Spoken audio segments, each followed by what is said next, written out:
Hi y'all, it's Kimberly here. Well, it seems like it's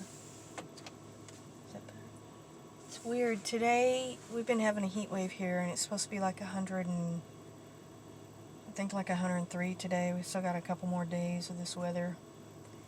It's been going on all week, but it's kind of overcast. So I opened my sunroof a little bit. Maybe I can get more light in here. I guess today is a story time. It could be a story time. It's about driving and I guess learning to drive. When I learned to drive in VW Bugs. I love Volkswagen Bugs. I learned how to drive when I was 12 years old. My mom let us drive the car. Well, my stepdad actually let me drive, sitting in his lap, and I would, do the wheel and everything. He would do the brakes and all that. But I thought it was so fun, and we would go about 50 or 60 miles an hour, which was extremely dangerous, and you would be arrested if you did that nowadays, most likely. But back then, when I was growing up in the 60s and 70s, it wasn't that big of a deal to let your kids sit in your lap and hold the wheel. You could see people doing that every once in a while.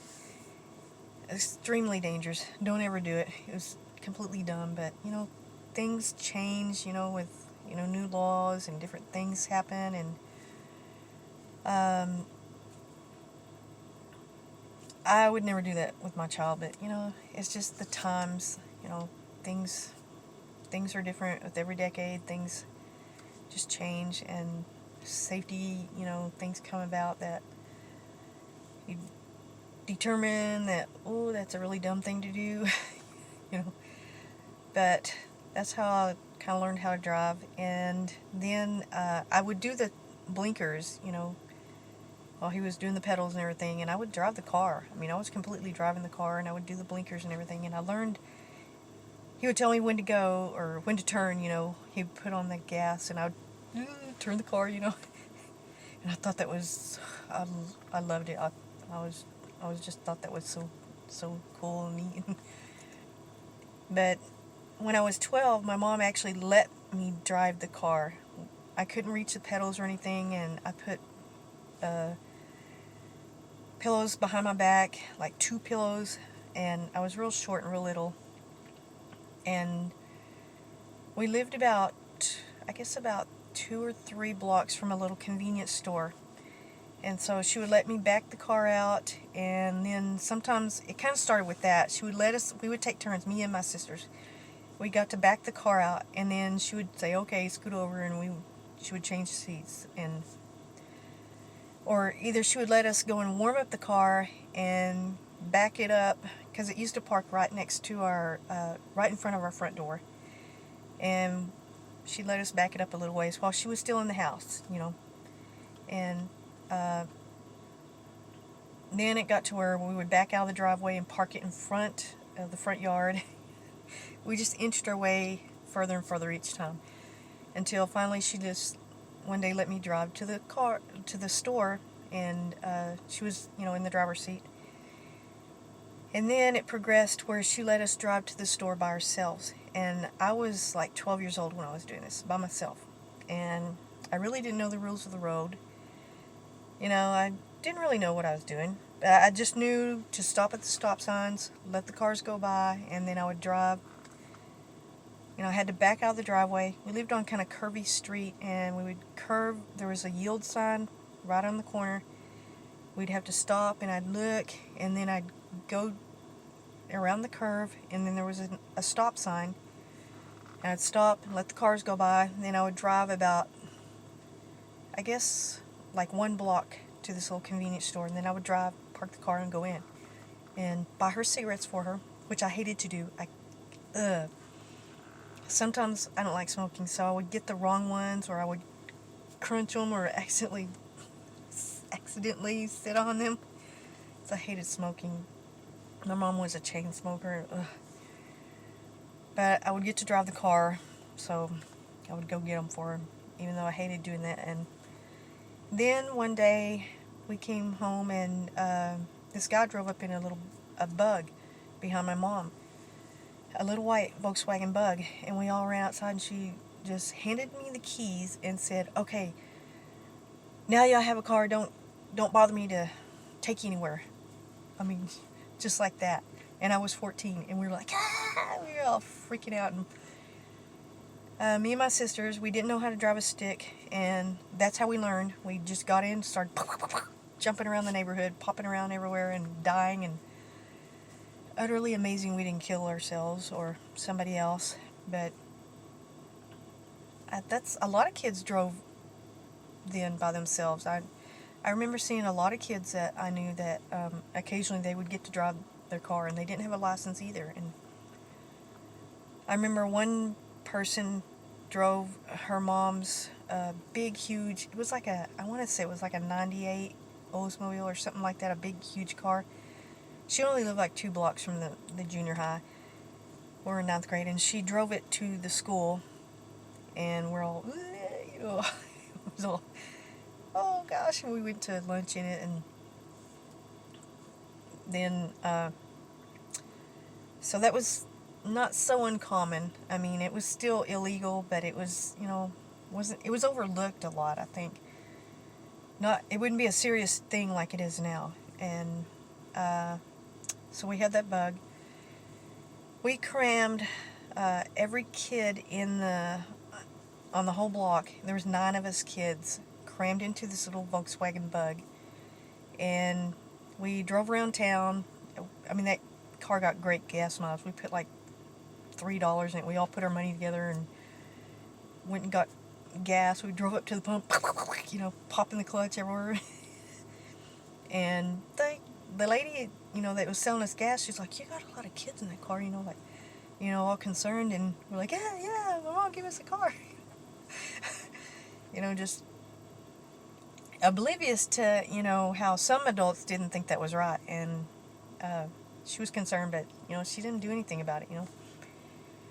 And so we filled it up with gas, or as much gas we could put in it, and we just drove around for hours and popping the clutch and just learning how to go through the lights and the traffic and screaming and yelling, "Go, go, go, go," you know, stop, you know. And we all took turns, or not the little ones, me, my sisters, and I think one of her friends. We were like, they were 12 and I was 14. So I think there's like 4 of us that we all took turns learning how to drive it, and that's how we learned to drive a stick. And we had that car for about 6 months, and then one day it didn't start. And I mean, it's completely dead, didn't start at all. And my mom didn't know anything about cars, and she's a single parent. And she had this one guy came and look at it. He was like, I think a neighborhood, or maybe one of her friend's son or something like that. And he really didn't know about cars, but she ended up selling this thing, and she bought it for, I think, $500 or $600, and it was in pristine condition. It was in absolutely perfect condition. I mean, the seats were like perfect. No rips, no tears. It had everything original, all the knobs, everything. And, ooh, the sun is coming out. And she sold it to somebody for $300. And I was so mad, so upset when I came home from school. I was like very upset. And I think I even cried. I was so mad. And come to find out, it was a loose spark plug. Put it back in, ran perfect. And she sold it for $300. And I never forgave her. I was so mad. I couldn't get over that. You know, I was so mad she took our car away. And then, I got my license when I was 16. I was driving down the street to go take the test, and it was just about 4 or 5 blocks from our house. There was this one 4-way stop, and me and my mom I was in the driver's seat, my mom was next to me, and we had borrowed her friend's car because it was real small and little, and that way I could reach the pedals, because you can't take the test if you can't reach the pedals. And our car was I think it was an old Impala, and I couldn't reach the pedals, so I had to have a little car where I could reach the pedals. Came to the stop sign, and my mom looked over to the person at the other stop sign and said, "That's your dad." And I looked, and we just waved, and he smiled and waved and drove off. And my biological dad. And they got divorced when we were very young, and we would see him sporadically, and like every... Actually, I had not seen him probably for about 7 or 8 years until that day. And just drove off, waved, smiled, drove off, And he didn't even live in that town. He had friends. I think he came to visit a friend or something. He had army friends or something like that. And, that was the last time that I saw my dad before he died. And he died when I think I was about 20, I don't know, 23 or 20, 25. I can't remember how old I was. I was in my 20s, my early 20s, I guess. Mid to early 20s. And last time I ever saw him. And that was just weird, that he happened to be at the stop sign on the day I'm taking my driver's test. It was just so strange. But later on in life, I got a old VW Bug. I think it was a 65. It was the one with the low back seats, a very dangerous one, without the headrest and all that. And this thing was a death trap. It had rust everywhere. The bumpers were like very rickety, and it had problems with the tie rod and the axles. You could tell. I don't know how it didn't die. I bought it for $300, I think, or $200 and something dollars, something, and it was just barely held together. But that thing ran, and it ran really good for $285 is what I really paid for. Not even quite $300. And I drove it for about 2 or 3 years, and it was slowly starting to break down. It was kind of in bad shape, but it ran pretty good for a while. And it ran in the snow like you wouldn't believe. We had this huge snow, and these people that lived all around me had these 4-wheel drives, and they were trying to get out of their driveways, couldn't back out, couldn't do anything, and I just went out, started my little Bug up, and I just drove all over those mounds of snow, and I was just waving at people, And that thing went through the snow like you wouldn't believe, and I thought it would be... I was so scared it was going to be stuck or I couldn't get out, and I just drove it right through the snow. And because where I live at, it doesn't snow very much, and we don't know how to drive in snow. We have wrecks all the time when it snows. We've been on national news of how many wrecks, like 300 in one day or something like that. Just crazy. But that thing had a hole in the floorboard. I mean, a hole like this big, about probably 1.5 or 2 feet. I think it was behind the driver's seat, directly behind the driver's seat, and it was rusted out. And you could see the street. I mean, they had nailed wood over it. And well, that's what you get for a $285 car. And eventually that thing came loose. I think I put too many heavy things on it, groceries and jugs of milk or something. I don't remember what I was putting in. The little board, it cracked, and it kept cracking more and more, and then the water would come into the car when it would rain, like it would come up, and eventually it just came loose, and it was nailed on, and it just came loose, and so I just took it out, and then I just kept thinking, I put a mat over it, and I was like, I need to get another board put there, and then the mat fell through one day on the road. I saw it in my rearview mirror, and I had this little weenie dog, and she was in the car with me, and sometimes she would jump in the back seat. Now, the mat just flew out, and she sensed something happened, and she jumped in the back seat, and I was like, Twinkie, no! God, I didn't want her to fall in that hole and be left in the street. Oh my God, that'd be horrible. But that car was, slowly it just fell apart, and it became, just... I think I sold it to somebody for like $150 for parts, so they could rebuild.